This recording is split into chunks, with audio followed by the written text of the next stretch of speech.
2016 na Bwana Patrobas Katambi aitwaye waziri wa mambo ya ndani wa serikali haramu na batili iliyojiweka madarakani kwa kumwaga damu za Watanzania. Kauli hiyo ilitolewa bungeni jijini Dodoma juu ya zuio la mikutano ya vyama vya siasa nchini. Kamati kuu jiridhisha kuwa zuio hilo haramu linakiuka ibara ya 18, 20, 26 ibara ndogo ya kwanza, 29 ibara ndogo ya kwanza na ya pili na ya tano za Katiba ya Jamhuri ya Muungano wa Tanzania, ambazo zinatoa haki ya kujieleza, kujumuika na kutii na kufuata katiba ya nchi yetu, haki ya kufaidi uhuru unaotolewa na katiba, na kikubwa zaidi ikiwa ibara ya 29 ibara ndogo ya tano ambayo inataka kila mtu katika nchi yetu kutozuia watu wengine kufaidi haki zinazotolewa na katiba. 6. Kamati kuu imeazimia kuwa zuio hilo ni kinyume pia na haki ya vyama vya siasa inayotajwa kwenye kifungu cha 23 cha sheria ya vyama vya siasa.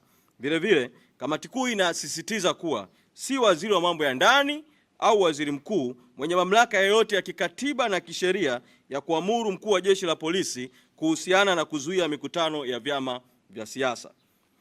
Mkuu wa jeshi la polisi hana mamlaka hayo, na kamati kuu inasisitiza kuwa watawala haramu lazima watambue kuwa Tanzania ni nchi ya vyama vingi na kuwa siasa za vyama vingi ndio msingi mkuu wa utawala katika nchi yetu. Asiyetambua hili ni mhalifu dhidi ya utawala wa sheria na katiba wa nchi yetu na hatakiwi kubakia katika uongozi. Kamati kuu inalaani kwa nguvu zote ukiukwaji mkubwa wa katiba ya nchi uliofanywa na serikali haramu kupitia wale waliopachikwa vyeo. Kamati kuu inadai kuondolewa kwa zuio hilo haramu mara moja na kuwajibishwa kwa wote wanaohusika.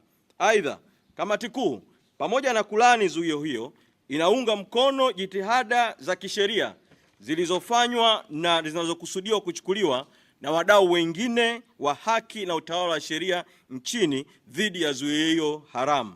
Kamati kuu inawaahidi kila msaada wa kimawazo na ushahidi katika mapambano yao, na inawasihi Watanzania wasikubali kupigishwa magoti na utawala usioheshimu demokrasia chini ya serikali haramu ya Samia.